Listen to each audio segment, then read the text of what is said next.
Alrighty, welcome back everybody. Welcome back to another Chit Chats with Chet. I am Chet and I am so sorry for the delay in time and the lack of posts. Work has been crazy busy for me, but I took a couple of days off just to kind of do nothing and to focus on this. And so let's just kind of get right into it. I have been waiting for a minute to talk about this post, and it is the super flower blood moon that is going to happen tonight and tomorrow. I'm sure a lot of y'all have been hearing about it on the news, but I kind of just wanted to pick it apart and just kind of talk about it, where it all means biblically, and just kind of my opinion about it basically. So like I said, it's the super flower blood moon that's happening tonight and tomorrow. Scientifically speaking, disclaimer, I don't know much about like space. I love science, definitely a nerd, but when it comes to space, planets and stuff, that's just not my forte. I think it's interesting, but I don't really find it fascinating. So I'll try my best to explain this stuff. But basically what a blood moon is the sun, earth, and moon all are going to line up and mix with a total lunar eclipse, which gives us a blood moon.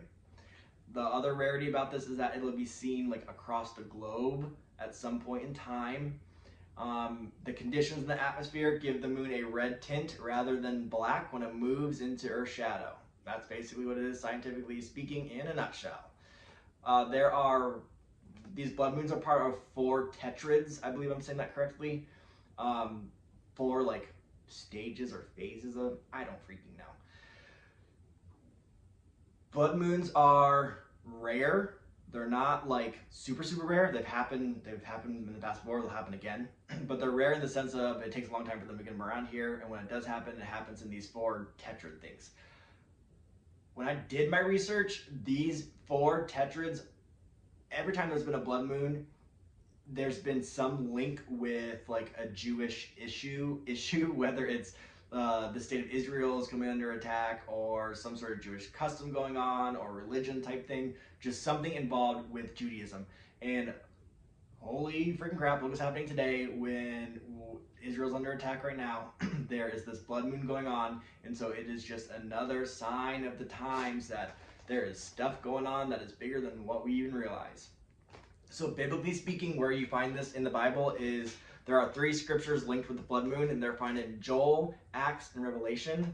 In Joel 2:31 in the King James Bible, it says, "The sun shall be turned into darkness and the moon into blood before the great and terrible day of the Lord to come." In the NLT, it says, "The sun will become dark and the moon will turn blood red before the great and terrible day of the Lord arrives." The New King James Version, I like the end version of it where it says, "Before the coming and the great and awesome day of the Lord," instead of terrible day of the Lord. I just like that, so I added it in there.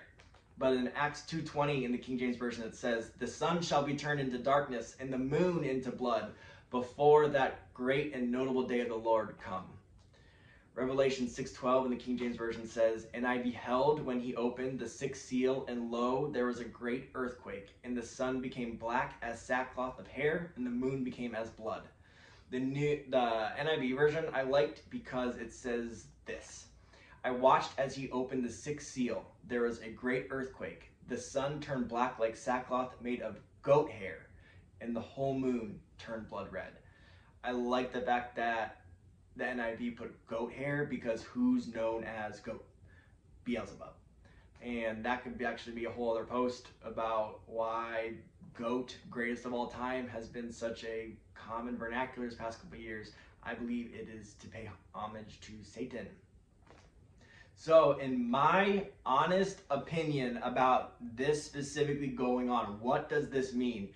I believe this is a sign of the end times. I don't believe that this is like the sign of legitimate, this is the end times. You need to go repent and baptize and go kiss your grandma. I don't necessarily believe that. I believe this is demonstrating what is to come in the future when it legitimately gets here, for sure.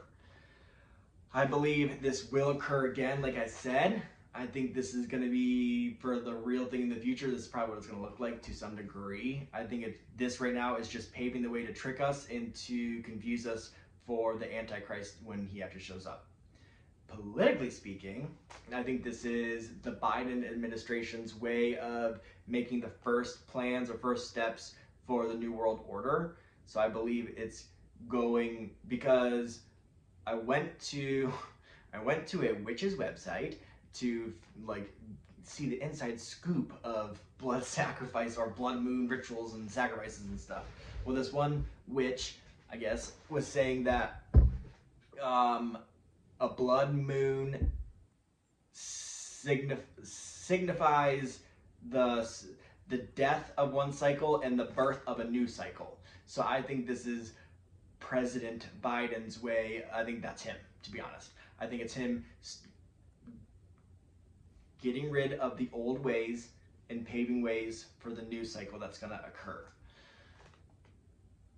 Another thing that's going to happen, I think that mainstream media is going to start siding more so with Hamas and Islam, and we're going to start hearing things like, well, the Muslim people wouldn't be so angry if they weren't oppressed all these years. They wouldn't have attacked Israel if the Jews haven't oppressed them for so long or stolen their land or done X, Y, and Z. We're going to start hearing that, and I think the Jewish people are going to start becoming more and more under attack more so for their beliefs. Just like in Christianity, that's been happening more so, but I think there's going to be a bigger shift towards Jewish customs in the next few years.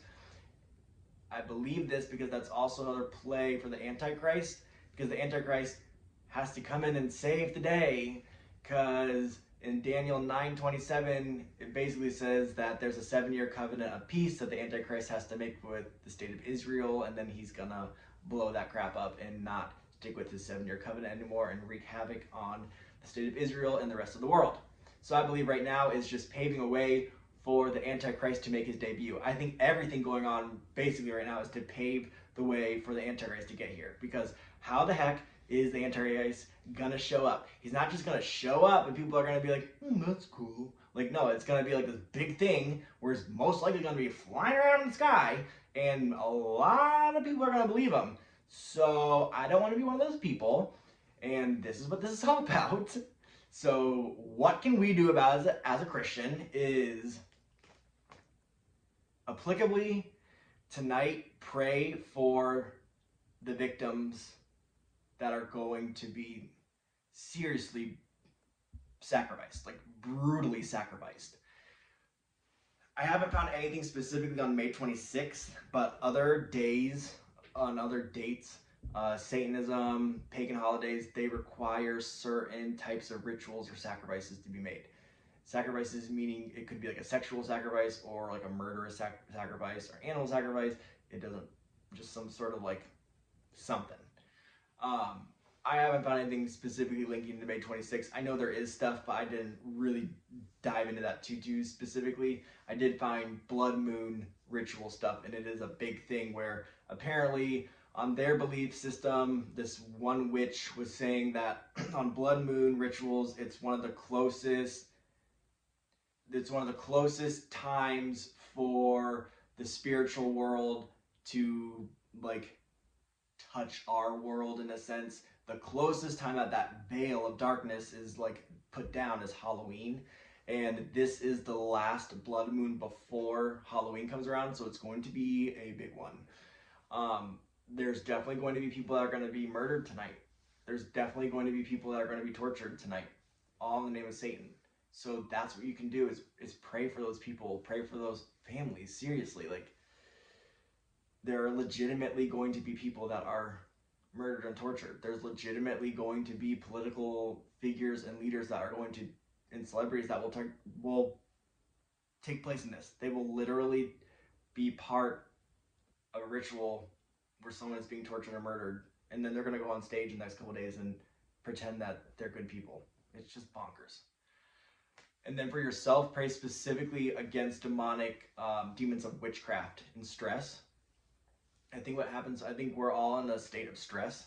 And I think when we're all under a state of stress, it is a big opportunity for the devil to come in and create chaos and create strongholds and to enter our lives spiritually.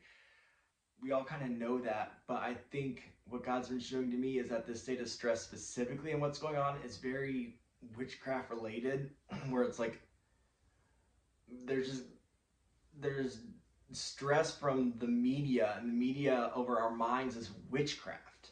And there's going to be a lot of specific witchcraft that's going to happen tonight. So I just think stress is going to be crazy high these next couple of weeks. And so just pray specifically for your stress levels, specifically that you don't get stressed out with your kids and your partners and your cousin and coworkers, especially coworkers and your bosses and stuff like that.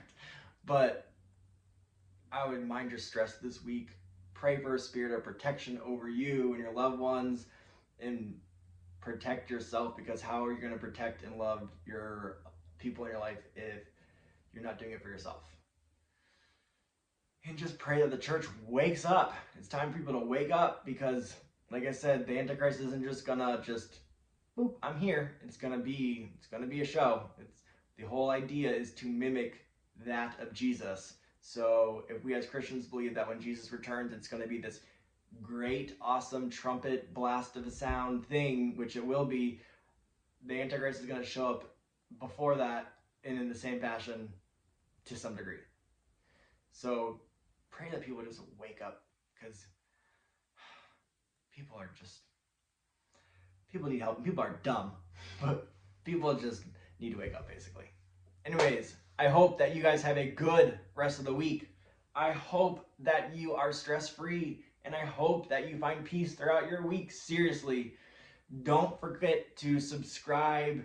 Tell your friends, tell your mama, tell your grandma to watch and subscribe this. I'm going to be posting more as I get going. And if you guys have any ideas or want me to break down anything or have questions, shoot me a message, leave me a comment, let me know. And I'm open to talk about whatever you guys throw at me, for sure. Alrighty guys, I hope you guys have a good week and take care of yourselves. Bye.